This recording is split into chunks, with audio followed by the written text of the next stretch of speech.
In an isolated valley of Argentina, fossil hunters are on the deadly trail of a dinosaur, a killer from the prehistoric past.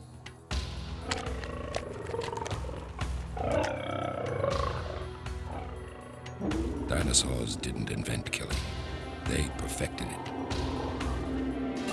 Now the hunters become the hunted, as paleontologists close in on the rise of the predators.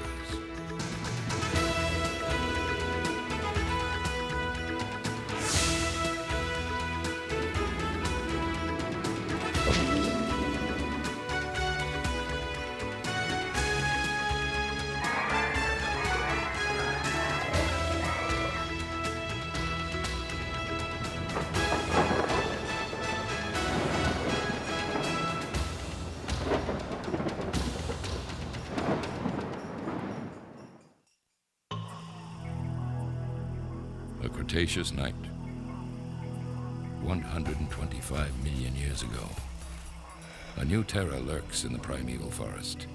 The hunter is new, but the hunt itself has been choreographed long ago and far away.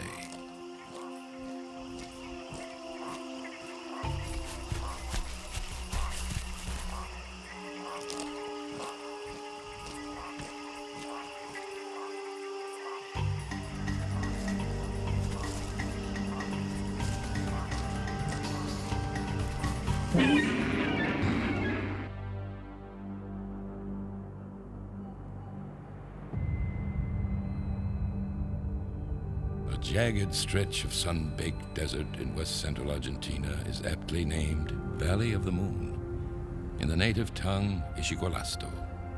Here, in the distant past, some cataclysmic upheaval tore a gash in the earth, striking the mother lode of fossils, a vein some 50 miles long and 900 feet thick.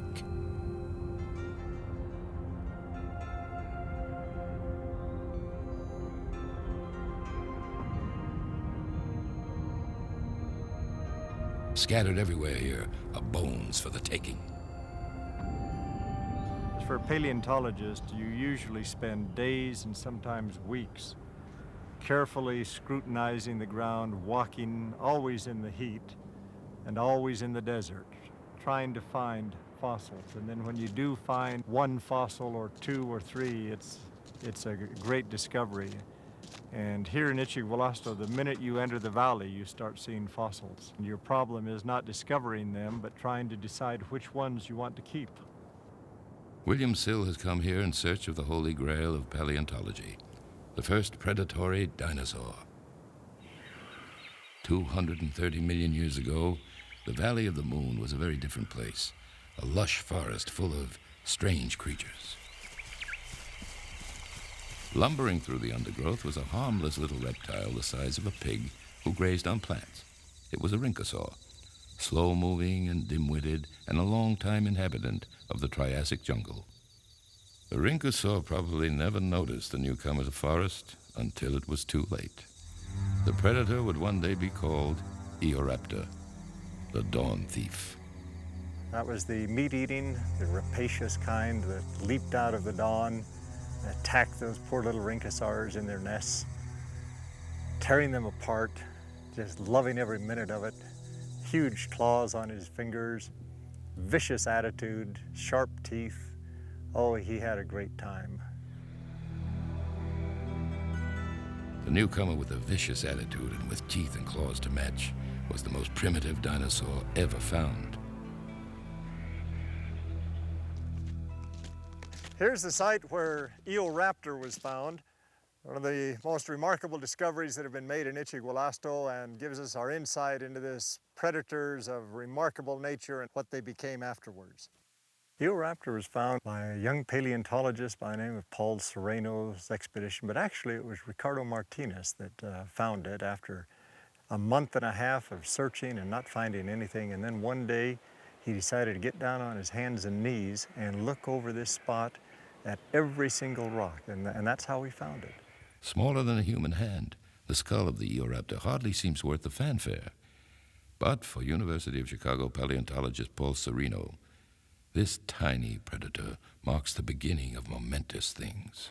Eoraptor comes closer to the common origin of dinosaurs, the ancestral dinosaur, so to speak, than any other animal we've ever discovered before. It's two-legged and it's versatile in the way it could move across the ground, and there was nothing quite like that before. And we think that this actually characterizes all dinosaurs at the beginning. The Valley of the Moon has been kind to Paul Sereno. 3 years before he discovered Eoraptor, his team uncovered the most complete skeleton ever found of one of the first spin-offs of Eoraptor's cunning predatory design. Called Herrerasaurus, it would prove to be bigger and even nastier than Eoraptor. Today, a jubilant William Sill and his team have found a Herrerasaurus of their own. It is exquisitely complete and chilling in its details. Here we found just this last week a new skeleton of a Herrerasaurus, a beautiful skeleton, complete skull, vertebral column, most of the limbs. From the skull especially, you can see by the long, recurved, biting, grasping teeth that he was a very active predator. The recurved teeth allow him to sink his teeth into a prey, and the prey cannot get away. It's just like a fish hook. That the limbs were completely rotated under the body, and the fact they were bipedal means that their front limbs, their arms, were short and provided with huge claws that would be used for grasping and tearing at their prey.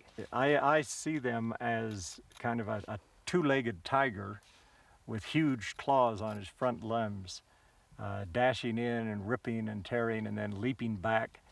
And of course, this is what we believe, at least some paleontologists believe, was the reason why the dinosaurs went on to rule the world for the next 150 million years. Eoraptor and Herrerasaurus are the closest thing paleontologists have to a dinosaurian Adam and Eve. Their upright stance set them apart from the reptiles and freed their hands for deadly mischief.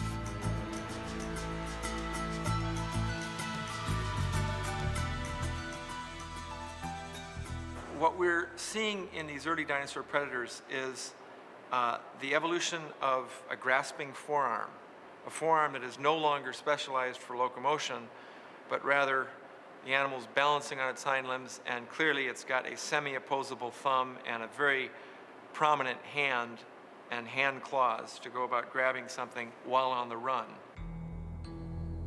Eoraptor and Herrerasaurus must have terrorized the same forest some 223 million years ago. Their fossils have been found in the same sediments in the Valley of the Moon, but in size and design,